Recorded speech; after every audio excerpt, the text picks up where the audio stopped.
This entire military is one cohesive, dedicated force. And the threats to our nations, they don't sleep.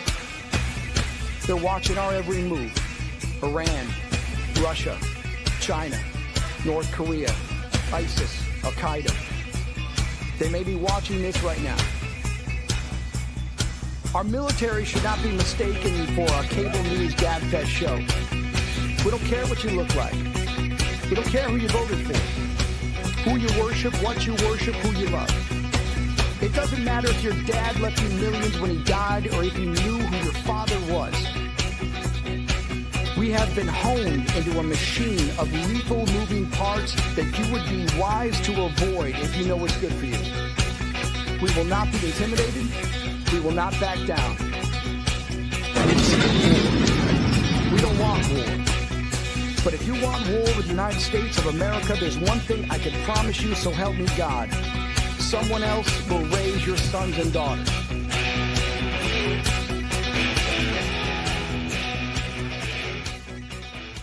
Opinions expressed. Military Broadcast Radio, the station that's giving veterans a voice. Find us on the web at mbradio.us. Opinions expressed in this program are those of the speakers and do not necessarily reflect the views or positions of any entities they represent. Find us on the web at mbradio.us. Join Terry with Tracer Rounds every Tuesday at 7 p.m. Central to hear interviews with veteran artists, veteran business owners, and businesses that support veterans. Tune in to see if you're on target. Catch us on Roku, Amazon Fire TV, and MB Radio, giving veterans a voice.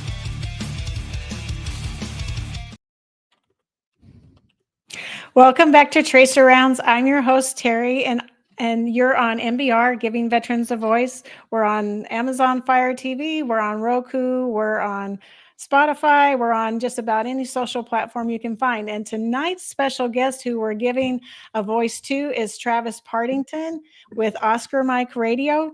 Welcome, Travis. Welcome. I'm glad to be here. I'm sporting the MBR gear because, we're both part of MBR Radio. Terry, what a pleasure to be here tonight with you. It is so great to have you on the show. I've seen your show forever, and I have wanted to have you as a guest. You had me as a guest on your show, and so I'm happy to have you on mine as well. So I thought we'd talk a little bit about your military service. Some know about your service and what you did in the military, but can you tell us your branch, maybe how many years you served and what your job specialty was, and maybe what your biggest takeaway or your aha moment of your service was? Sure. I joined the Marine Corps in the late 90s. I was a radar operator for the surface-to-air missile system called Hawk. So a Hawk missile is about as long as your car, weighs about 1,500 pounds. Wow. And we'd fire at targets anywhere from 20 to 40 miles away, and that's what we did. So, and when you watch Top Gun 2, and, I know it's Hollywood, but those missiles that Tom Cruise is flying around, those are Hawk missiles. And I'm going to tell you this right now. You might get away from one, maybe two, but you're not going to get away from a Marine Corps trained Hawk battery. You're just not. So that's what I did. It was kind of a different kind of career. I only served 4 years, and part of the reason was about halfway through our tour, we got the Marine Corps orders saying, "Hey, Hawk is being replaced by Patriot. You all are getting deprecated, and hey, you can re-up and be a cook or cannon cocker, or you can get out." Oh, wow. And so it was like, well, and the thing was, they knew this was going away before I got to Hawk school. And while I thought Hawk was a very cool MOS, Terry, Yeah. when you see that missile coming off the rail, when you're on the radar scopes and you're tracking that, we didn't get to, lock up against any Russians or anything, but we got to lock up against pilots from Miramar, Luke Air Force Base, and Yuma, and other places, and we got a simulated kill. That was a pretty good day's work. We were pretty happy about that, and it went away. It was just gone. A newer, better system came in and took it over, and then it's kind of funny. You fast forward to last year, Raytheon reaches out to me saying, "Hey, if you got your top secret clearance, you can still come back and work for us in Las Cruces, New Mexico." I'm like, "Well, I don't have my security clearance anymore. Sorry. But when you see the Hawk missile in Ukraine being used and you realize, oh, yeah, some of that gear came from Yuma, Arizona, and they're using it to defend their country from Russian air military. It's kind of a cool thing. So that's what I did. And I think my biggest aha moment was, the change is forever. And kind of like we were talking about before we came on the show, I think one of the things with the Marine Corps and with people who really love our country and took pride in their service is you swear an oath, right, to defend the Constitution of the United States Yes. against all enemies, foreign and domestic. You took that oath, I took that oath, and everybody who serves takes that oath. Yeah. But maybe I'm missing something here. You're a little bit higher ranked than I am, ma'am, but I don't ever recall rescinding that oath. Like I Right. got my paperwork saying, "Hey, you're out. See ya. Wouldn't want to be you." Like I realized I got out on a September 3rd, I think it was. It was right before Labor Day, and I'm like, "Oh yeah, I can't go to the chow hall for lunch. Like I might get a bag nasty for breakfast, but they mean I'm out. I am gone." But I wasn't gone. It never went away. And even though I had a short career, the relationships I made, some of the great people I met, and just what I got to see and do in a short amount of time was really amazing. And it's something that a lot of people, young people, never get to experience unless they do join the military. And then they find out they can do these amazing things, be around these amazing people. It's just, and I would do it all over again. Absolutely. You're right. We were talking earlier and we talked about that, you do take an oath and you are in uniform for a finite amount of time, but you never really take off the mentality of the uniform. It kind of follows you through your life and through the things you do after the uniform. So I think it always is a part of you, whether or not you still are serving actively or you're serving in other capacities. So I agree with you totally. Absolutely. So, what what got you into podcasting? Like, how did you decide? I mean, I read your bio and you said, veterans needed a voice and you needed to figure out how to do it. But how did you get started and how did you decide that was where you wanted to go or how you wanted to get veterans their voice? Sure. Well, it's 2025. So about 12, 11 years ago, my life was very different. I was in a very dark place personally. I didn't have a lot of self-worth. I didn't think I had a lot to offer to people. I was in a lot of situations that I did not choose to be in, but had to deal with. And I was just kind of like spinning my wheels going along. And, I kind of got the first hint of it. I was told by my lawyer, "Hey, what are you doing for Thanksgiving?" I said, "Well, I'm kind of staying here in my little room. I'm going to get some Chinese food, play some Skyrim on my Xbox, and I'm just going to be by myself." And my lawyer says, "No, you're not going to do that. You're going to, get off your ASS and go down to the Brockton VA and serve coffee and donuts to veterans there, and you're going to report back to me." And the reason I bring that up is I go down to Brockton VA. It's just it's like 6 miles from my place now. And I met veterans who served in, Vietnam, a lot of them, Gulf War one or two Korean War veterans. And they were ecstatic that some guy like me would come in with some Dunkin' Donuts and a coffee and donut and spend 3 to 4 minutes talking with them. They thought their year was made. And it's a room when you go in these places, these long-term care facilities, that is, I mean, hotel rooms are bigger than these places. Mhm. It's a small TV, and that's all they get to see until somebody decides to come by and see them. And so that got me a good dose of gratitude right then and there, right? Right. And then around that time, um, I started getting some volunteer work. Not volunteer, but I had to ask to guest host at an AM station in Taunton, Massachusetts called WVBF. Oh, wow. AM 1530 for a program that's no longer there, but Jack White, Bob Isgura, and Murray Vetstein had a program called South Shore News and Views. And they had me on when they wanted to talk about military stuff. I'm like, I really enjoy this. My first part-time job, as I told people before, was at 98 Rocks in Shreveport, Louisiana. Oh, wow. I was doing a survey as to find out why country guys weren't listening to rock and roll music.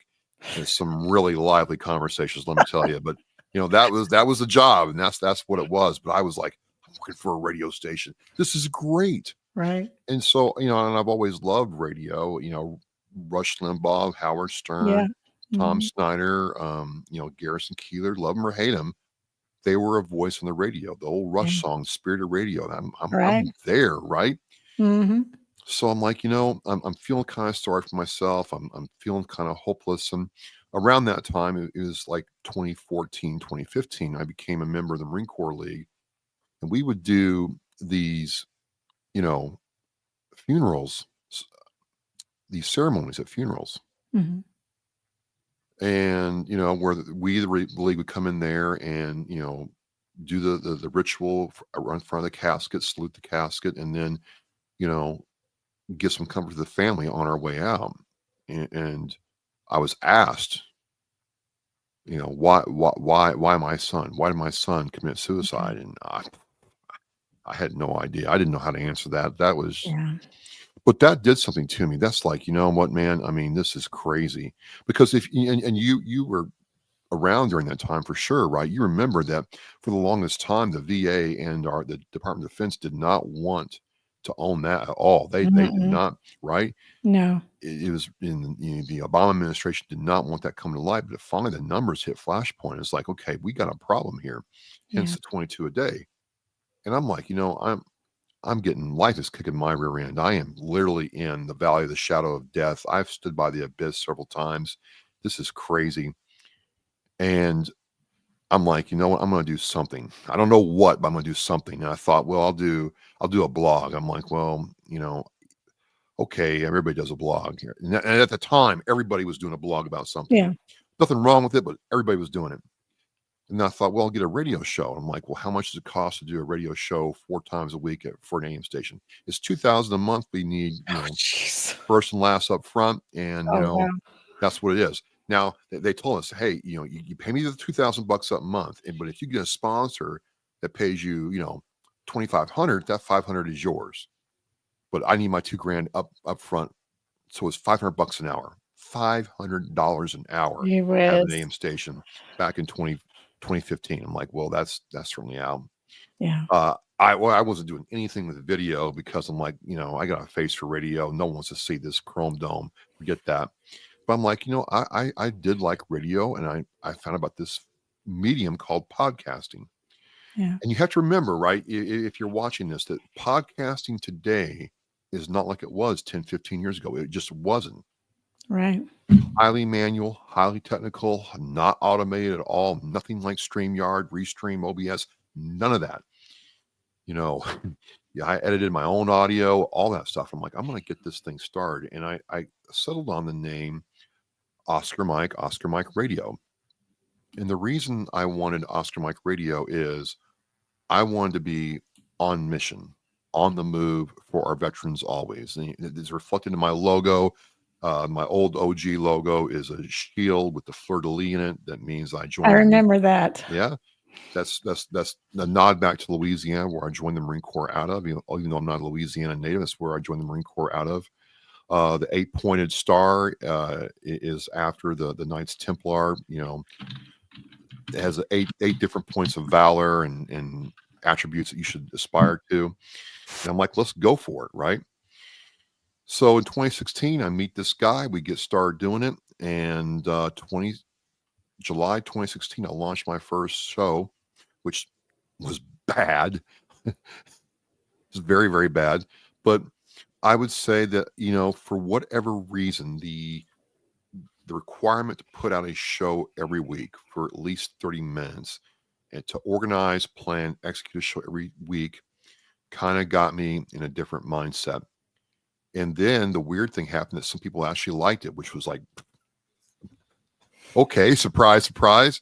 And then, I was able to take this and say, hey, what is your story? What are you trying to do? And talk about it in a way that other people connected with it, and they connected with other people, and this domino effect kept going. So that's how it got started. It was just, I was in a very bad place in my life, a place of of no self worth, no self love, no appreciation for what I'd been through. Hang on a second. I might sneeze here in a second, but um, hang on a second.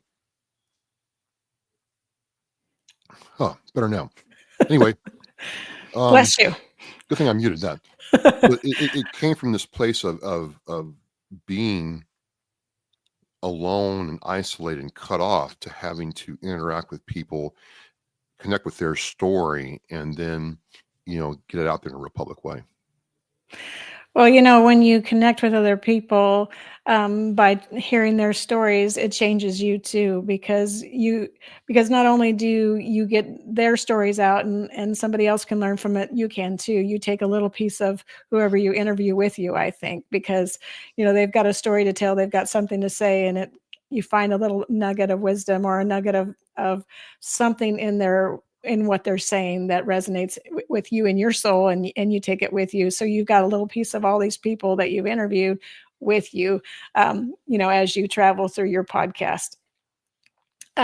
So I know you're on various platforms. I mean, how many are you on? How did you get your show out to all these other platforms that you're on currently?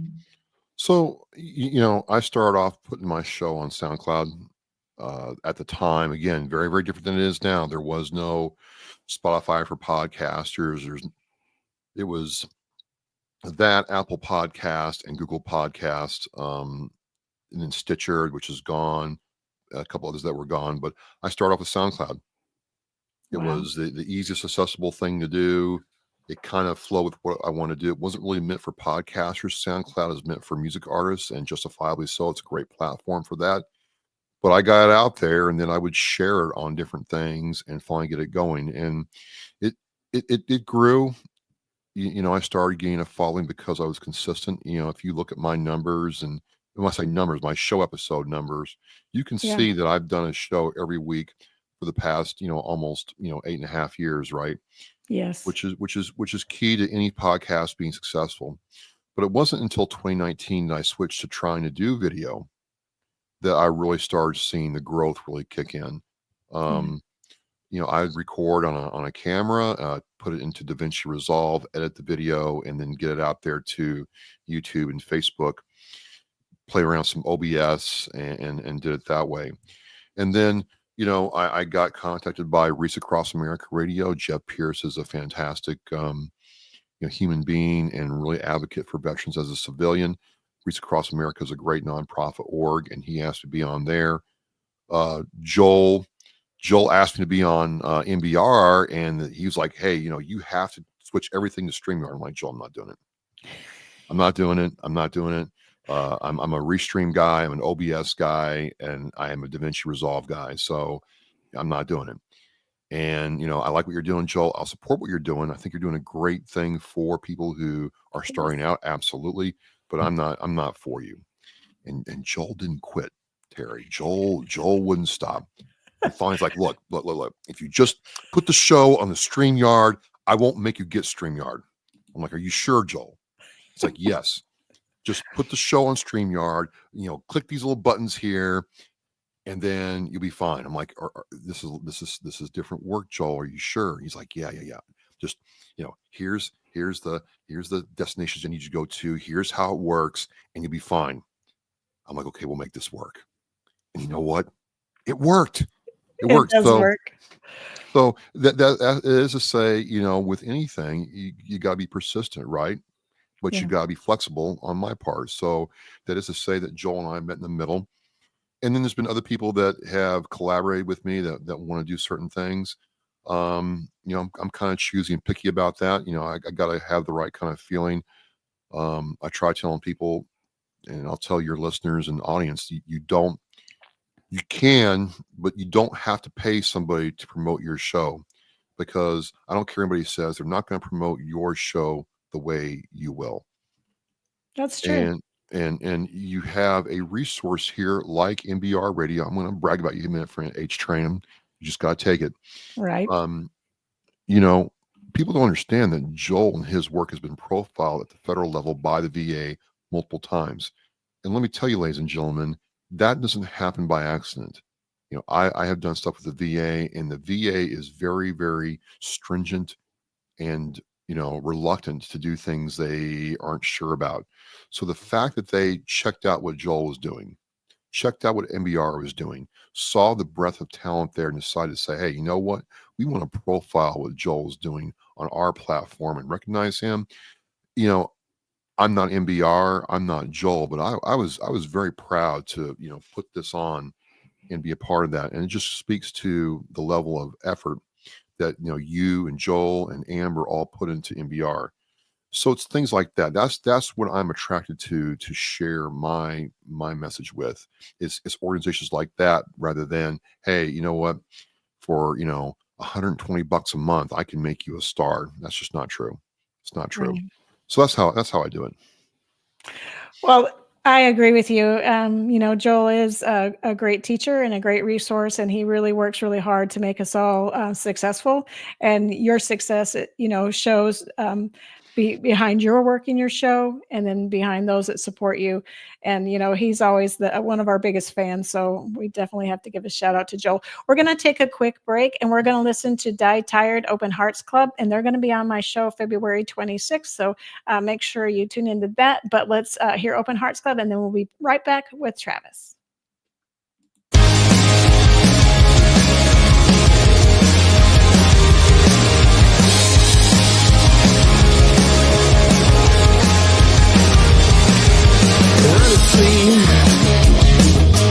Hold on, things are dizzy, spinning rapidly. To miss another beat is such a tragedy. Now this moment feels like all eternity. It should feel so comfortable.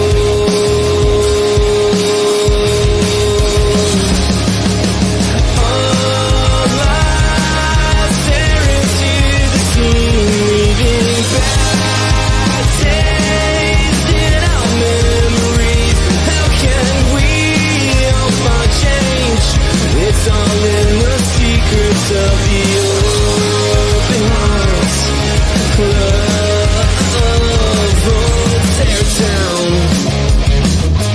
Tear it down, there is no need to scream and shout. When everything seems crazy, reflection now. A peace of mind should not include deception's help. It should feel so comfortable.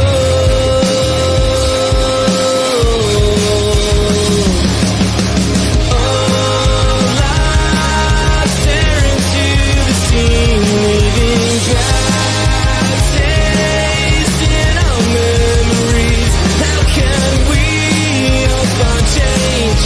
It's all in the secrets of the open hearts.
secrets of our open hearts.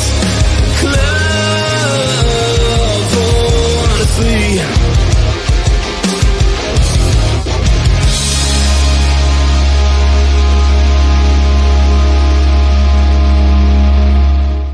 Opinions expressed in this program are those of the speakers and do not necessarily reflect the views or positions of any entities they represent. Find us on the web at mbradio.us. Welcome back to Tracer Rounds, and I'm your host, Terry. And with me tonight in studio is Travis Partington, and he is with Oscar Mike Radio, and he is another host on MBR, the platform that's giving veterans a voice. And so we have been talking about your show and about how you got started. But I want to know too, you are in front of a lot of organizations that support veterans. Can you tell us a little bit about some of the organizations and some of the causes that you help to support, or at least give a voice to? Sure, thank you. Right now, currently, I am serve as board president for an organization called I Got Your 6-2 Lives at Once. We take rescue dogs and train them for veterans and first responders, and that is nonprofit advocacy is difficult, but we've made a lot of good progress. We've done it the right way. We built a good set of trainers and people that are going to deliver a high quality medical device. The service dogs are considered medical devices to these veterans. And then I also serve on the Veterans Advisory Council for the town of Abington, Massachusetts. And that is where me and a group of other Abington veterans advise the Director of Veteran Services and by extension the town, selectman and manager about the needs of veterans in the town of Abington. And because of that, I also host and produce the Abington Veterans Muster. It's a TV program that's centered around veterans for Abington. And the last show was kind of a doozy, kind of like now. State Representative Allison Sullivan Almeida interviewed me, kind of like you're doing, Terry. And so Right. I was on the hot seat. She put me right to it, but it was all in fun. It was a good one to kind of like hear. I told you I don't really do a whole lot of interviews, but it was good to kind of talk a little bit about myself and show the other side of it. And then there's other things I do with like the New England Center and Home for Veterans, the Veterans Brotherhood Motorcycle Club that I'm a member of. My name is Bam Bam. That's funny. And then, in an informal way, if somebody has a need or cause, I get, just like you, I get a lot of phone calls, emails, text, this is going on, that's going on. So you're also in an organization, 22 a day or something. 22-0. Oh, thank you. Sorry for wow. Thank you for me. Forgot all about that one. I shouldn't have. Sorry, Dr. Arnell. So 22-0 is a advocacy group for people with PTSD. And the difference there is there's no like medical involved. They don't talk to the VA. They don't talk to your boss. They don't talk to your, captain. It's for people that want to try to have tools to deal with their PTSD without medicine, without lengthy therapy, in a way that they're in control of their own healing. And seeing Dr. Arnell work with people is really powerful. And she's done some great work. And what I think is going to happen is this is truly going to be the next phase of PTSD, help and advocacy. I think it's so important to, give veterans or just people in general, first responders, anybody really, the right tools for them, because one size does not fit all when it comes to solutions, either taking meds or taking just counseling, or maybe it's volunteering, and maybe it's some kind of, working on themselves in order to get themselves right. But one size does not fit all. So I love that it's an organization that gives them the anonymity, that doesn't require them to, subscribe to meds or things like that, but it still gives them a way to get healing and hope. Right. Yeah, because that's what we're all looking for, is a little bit of hope, I think. So I wanted to ask you about a video I saw that you posted, and I was like, dude can do everything. I was so surprised. You were crocheting. I do. And Man. I was like, I can knit, but I cannot crochet. Like I never got, see, like I was so impressed. I was like, how does he do that so fast?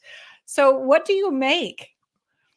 I make blankets primarily. That's why I started off doing it. It was from the podcast. Like I told you, the podcast was started in July of 2016. And in August, I get this message saying, hey, this lady, her name is Jill, in Georgia, needs yarn for veterans so she can make blankets for veterans for the VA down there. And I'm like, I Nice. didn't know anything about crochet or knitting. I didn't know anything about anything. But Right. I'm like, well, I got asked for help. I got to figure this out. So long story short, my coworkers, a bunch of women at where I work, had at the time this Project Linus Club. Project Linus is a group that makes blankets for children with cancer. Mhm. And they had like bags of these scraps they were trying to get rid of, but they had a condition. They're like, hey, you know what? We'll teach you how to crochet. We'll give you. I'm sorry. We'll give you the yarn. We'll give it to you, but you got to learn how to crochet. And the whole thing is, we're going to get a laugh or two at this big Marine dude with, Shrek looking ogre hands trying to use a crochet hook. We're going to laugh at him. This is what New England women do. We'll laugh at you first, and then we'll help you. That's So awesome. they had an afternoon of laughs, and then I got the yarn, and I shipped it down to Georgia, and this story got going. But then I'm like, you know what? Dang it, I'm not going to let a freaking crochet hook and a piece of string beat me. I'm a Marine for Christ's sake. And I just started doing it bit by bit, and I never quit. And so, it took me like 4.5, almost 6 months to make my first blanket. And then, I just got faster at it, and to the point Too where, fast. I can just do it. And then for whatever reason, some people really, if I, make a blanket and give it to a fundraiser, women seem to like it. I don't know why. They see the big bald headed dude with the blanket around his shoulders, and it's like, well, I want what he made. So, and I have this patriotic one I do, and at the last fundraiser, I mean, women were almost ready to throw hands over trying to get their raffle tickets in the bag for the blanket. It was crazy. I'm like, I, maybe I need to start charging some money for these. I don't know, but I don't know why I do it. I've never kept any of my blankets. I really don't think about them when I give them away. It's just, now it's the point where I'll sit here and I'll do it and give you a blanket. And if it raises money for somebody in need, great. That's awesome. How many would you say you've made? The last time I counted, I've made 47 of them. That's a lot. That's I didn't great. really realize it until I started counting them up. I'm like, man, dang. Now that's moving. It is like I watched you and I was like, I know I cannot knit that fast. So I'm like, he's good. Like he's been practicing a long time to get that good. I just almost 8 years now. Wow. That's awesome. We Die Tired actually just posted on the show. Well, I did like the song. I like the song. Yeah, it really rocks. And they're veterans too. Well, rock on. I liked it. And Jane was commenting to you, and she's going to be Shane on the show on the. Cock. Yeah, she commented earlier. She said hello to you, and she's going to be on the 18th. Oh, you're gonna love talking to Jane Terry. Just a really knowledgeable woman about veterans benefits and services that are needed. So, yay, you got a good Yeah. one there. Yes, I met her at the Military Influencers Conference in Atlanta this year. Have you gone to that? No, You should. I'm not. I think you'd be really Nope. great there. Nope. I will No, never go. I will never go. I won't ask you why. Well, I'll tell you why if you want. I've told other people why. Well, you can tell me. Okay, so the very fact that it calls itself the Military Influencers Conference is an automatic no for me. We in the military, Terry, are not influencers. We don't influence. We project power and force to oppose the enemies, foreign, domestic, of the United States of America. That is what we do. We don't influence anything. We project peace and prosperity wherever we go. And as we said in the Marine Corps, it's peace through superior firepower. And as General MacArthur says, untutored courage is useless in the face of educated bullets. So I don't influence anything.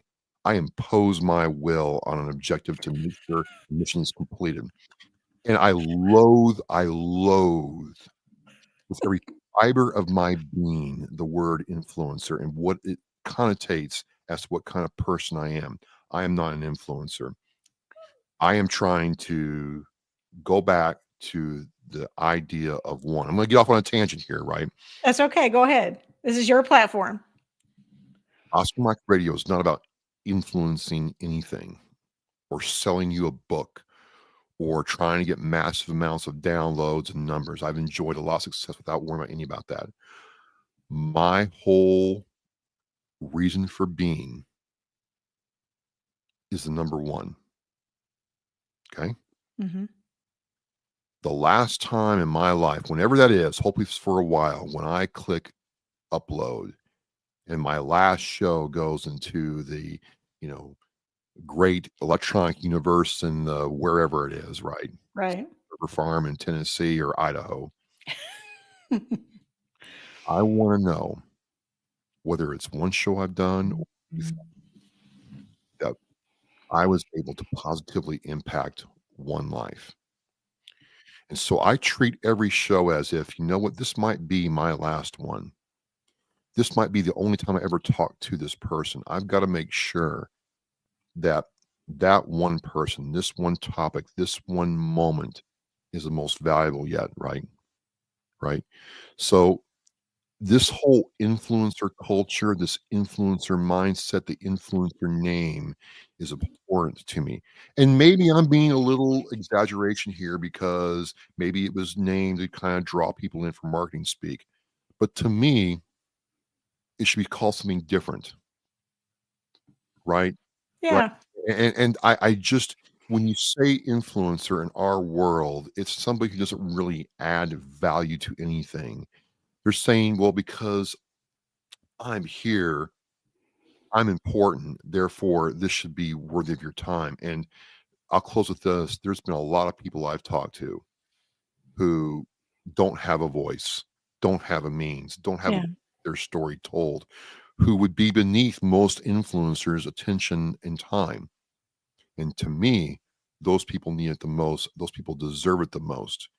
And so I will never, and it's nothing personal against anybody affiliated with Military Influencer Conference, but my name will never be associated with them. It's just the way it is. I agree with you. I didn't really think of the word influencer in those terms, but you're right. I mean, I'm not an influencer. I'm a host for storytellers and for Right. people Well, that are no, getting no, their message out there. So, no problem with you going. I mm, still love you just the same. I'll still give you a hug. It's just not for me. And no, then I get it. people ask me why it is, and I tell them, and it's like, whoa, oh, dang. But that's Just how it is. opened it up. That's how it is. People ask, and so I tell them. Some people like it, some people don't. Some people think I'm a whining gas bag, but I don't care. Well, see, I will say something really good for I call it the Mike conference. They call it the Mick. I call it Mike because it's MIC. It's Mike. Anyway, I met Jane there. And so I met some really great people there. And that's why I'm happy that I went because Jane was there. And then I met a gentleman that is getting a story out for one of his fallen comrades from Vietnam. And I had him on my show. Robert Toporek. Okay. And I met a bunch of these people there, and I met a bunch of veterans that are trying to get their businesses off the ground that just need, some exposure. So for me, that's why I went because it hooked me in with all these people that I can tell their story, or maybe they can tell their own story. I'm not telling it, but I'm giving the platform for them to tell their story. So that's why I thought it was a great conference because I And got a to network. a lot of people go to MIC for that reason. They pay their money, they have a great time, they meet Yeah. people. That's great. It's fantastic. Um, it's just not for me. No, I get it. I completely agree with your point of view on that. That makes perfect sense to me. But but I've never told anybody. I just want to be clear that you shouldn't go. I've never said that. If you want to go to MIC, great, go. Just don't ask me to come with you. That's all. Noted. Noted. Oh, that's awesome. I think we'll take a quick break and then we'll be back with Travis. And so we're going to play Dallas Alexander, Adios Amigo.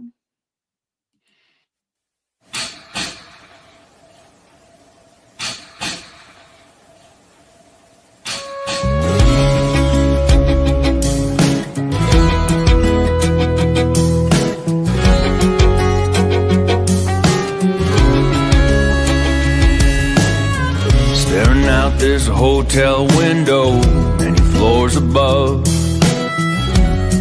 What's missing down there is love. Thinking through the smoke that fills my mind. Don't worry, it's not my first time. Adios, amigo.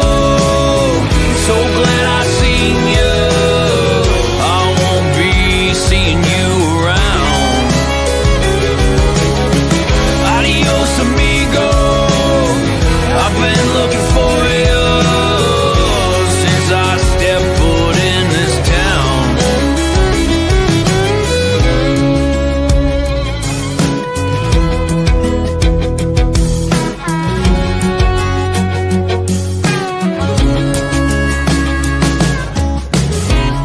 They say it's all inside, heaven and hell. What happened to that angel when he fell? Give it just one try. Tell me you don't like it. Be God for a moment and don't despise it. Adios, amigo. I'm so glad I seen you. I won't be seeing you around. Adios, amigo. I've been looking for you since I stepped foot in this town.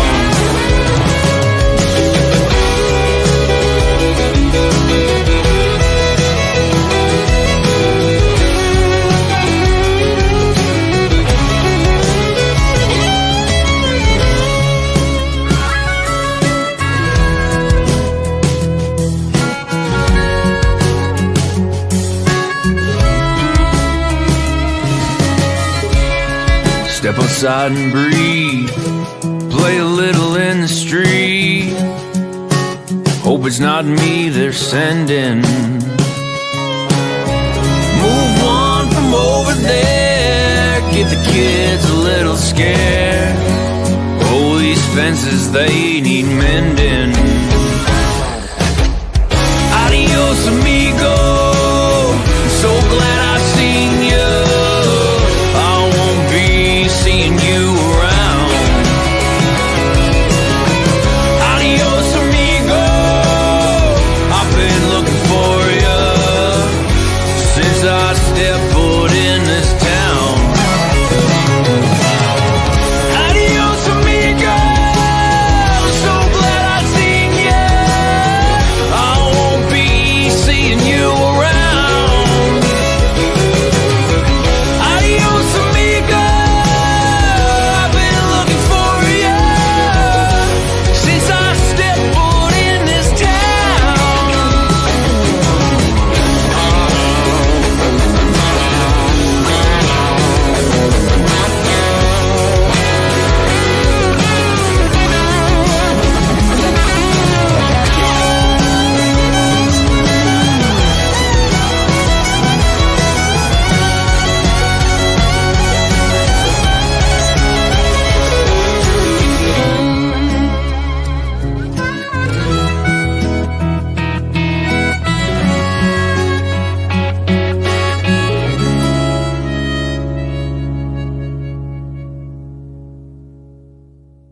Opinions expressed in this program are those of the speakers and do not necessarily reflect the views or positions of any entities they represent. Find us on the web at mbradio.us. Welcome back to Trace Arounds, and I'm your host, Terry, and with me is Travis, aka Oscar Mike Radio. So you got lots of support in the comments about your I guess, your perspective on influencer and the word and about the conference in general. So you got a lot of support. So I just wanted to let you know. And I wanted to say thank you for all the hosts that are on our guest list tonight that are in the chat. We've got our president, Joel, our H Train, and we've got MJ, and we've got some guests that we've had on. We've got a bunch of people that wanted to say something to you tonight and listen in. So I appreciate everybody tuning in tonight. And you just put your show in the chat if you want to give yourself a shout out about when your show is going to be airing. And Amber from Into the Weeds is here too. We've got a bunch of our different hosts on. So speaking of hosts and speaking of guests, I wanted to ask you, you asked me when I was on your show, what was your favorite kind of guest? What's your favorite kind of guest? What's my favorite kind of guest? My favorite kind of guest is somebody who is doing something because of something, right? So we all start somewhere, we all are going to somewhere, but and the thing is with us veterans, because I talked to a lot of veterans, of course, is Yeah. we have had to reboot, restart, transition our lives, not just once, but sometimes 3, 4, 5 times to finally get where we're going. Yeah. And I find those people the most interesting because it's one thing, and again, no umbrage, no disrespect, no hate. It's a different mindset when you went to college, became any number of professions, and you stayed in that one profession for 15, 20, 25 years. Nothing wrong with that. Much respect, you know, but it's a different mindset when got out of high school, went to the military, whether it's for 4 years or 20 years, got out, got a job. Well, that didn't work. Got another job. That didn't work. Got another job. Okay, I'm kind of figuring this out. And then, okay, now I'm where I'm supposed to be. Or they got out and started a nonprofit. Or they got out and got into music, yoga, sculpture, painting, art, nonprofit work, starting their own business. There's something different but common with all those people that I find extremely interesting. Like in your case, you could say, well, you haven't gotten out yet, but Terry has worn, excuse me, many different hats during your time in service and done many different things professionally and personally that I would argue most women in your demographic, in your, same peer group have not done. Maybe you all had children, great, but no one's had children and then had to get boots spit shined. Sorry, BDUs. Or ACUs. Yeah, I don't get the army anyway. Ready for work the next day, and then right.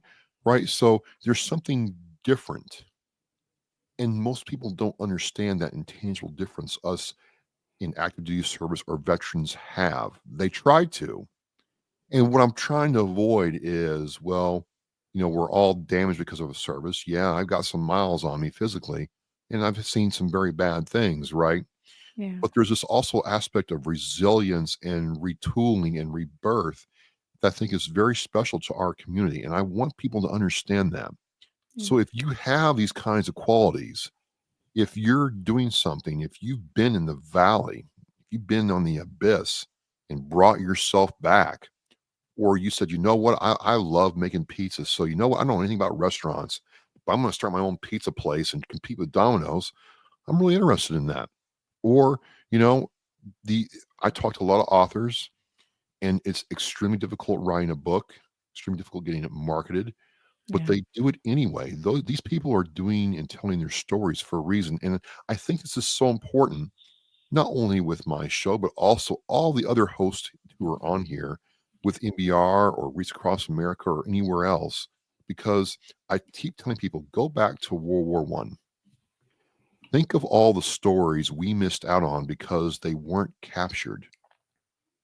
Hundreds of thousands of men and women died in that war, and we don't really have an idea of what actually went on. We have a couple of ideas where it was really fought that way.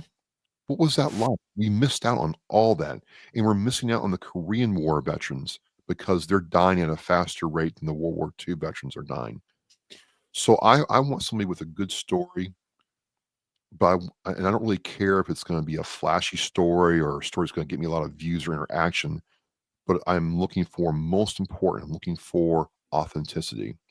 Yeah. Will you own your story? And yeah, I made a mistake. I messed up in this case in part of my life, and I didn't do good things, but I learned from that.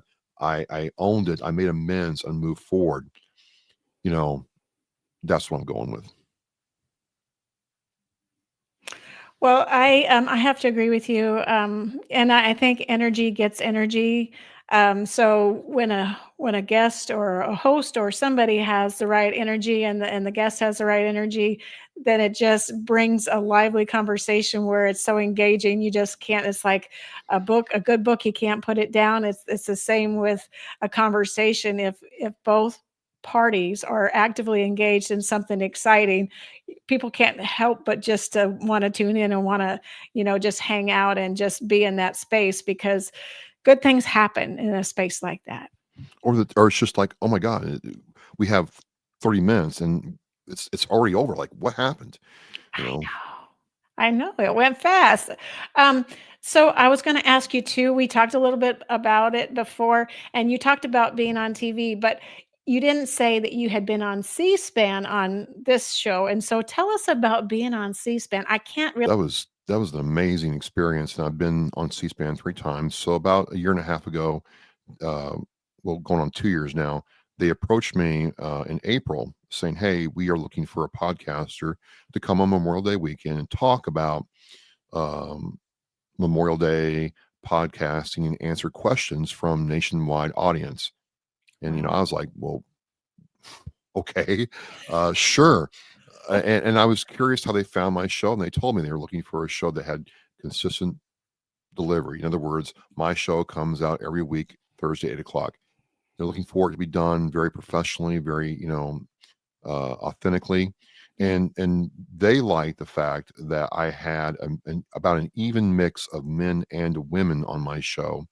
And since these were women looking for veteran podcasters, they told me they liked the way I treated women on my show.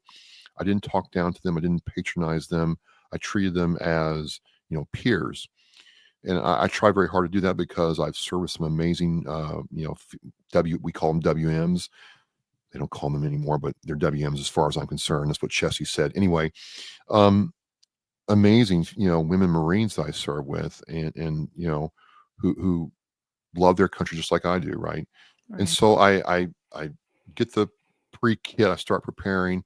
It's game day, and as we are seeing each other right now, a lot of people thought, well, that's how it was with C-SPAN, where the host was looking, Tammy was looking at me, and I was looking at her. I'm like, no, I am looking at a blank screen that says C-SPAN on it.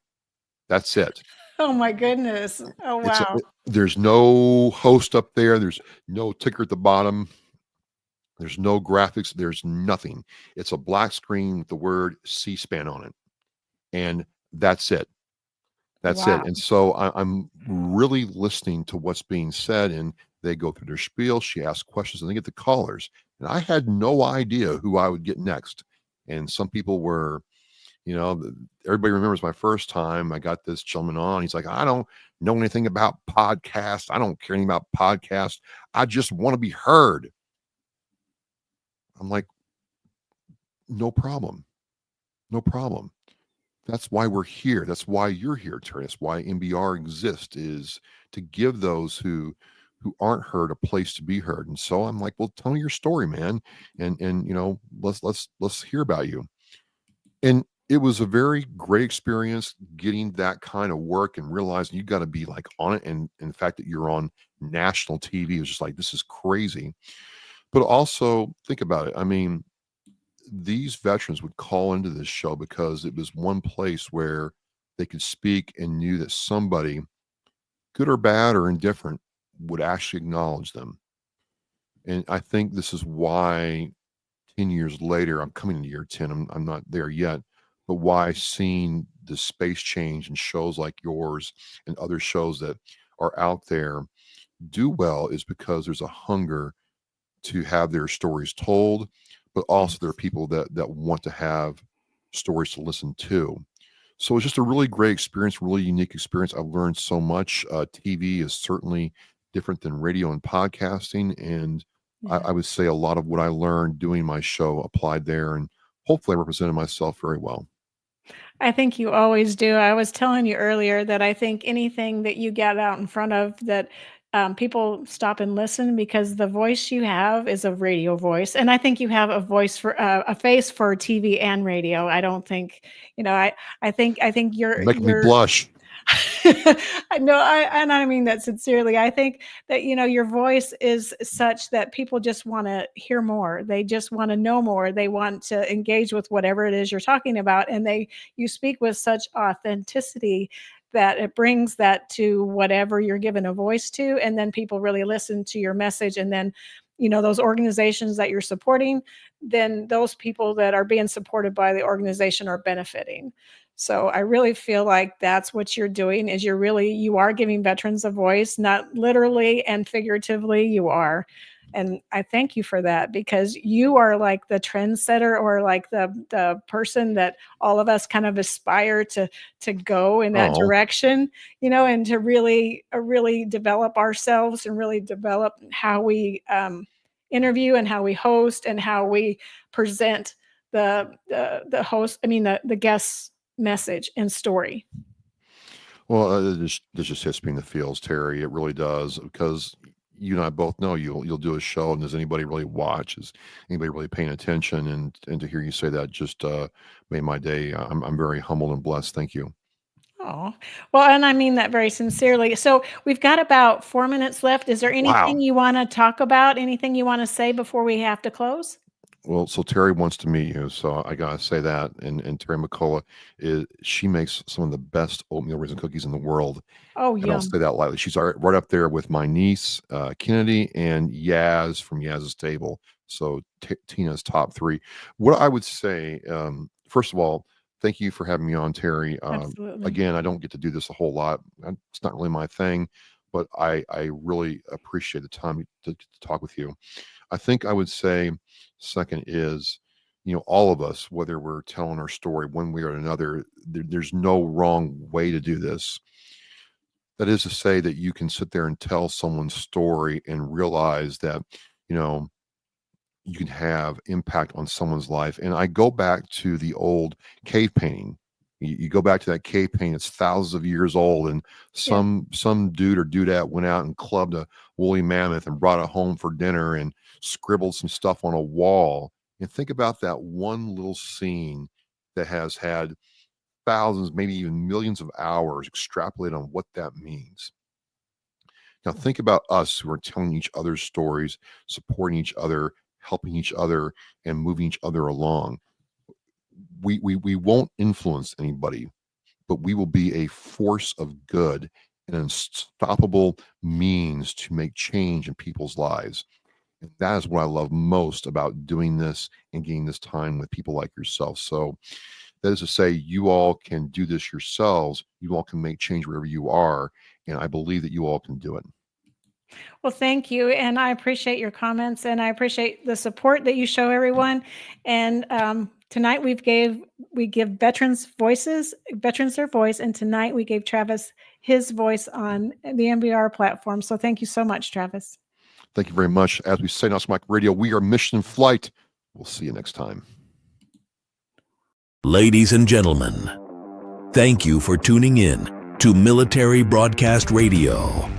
As we wrap up today's show, we want to remind you that the podcast of today's episode will be available right after we go off the air. So if you missed any part of the show or want to listen again, be sure to check it out. And remember, we're here to support and honor our veterans. Your stories and experiences matter, and we are committed to giving you a platform to share them.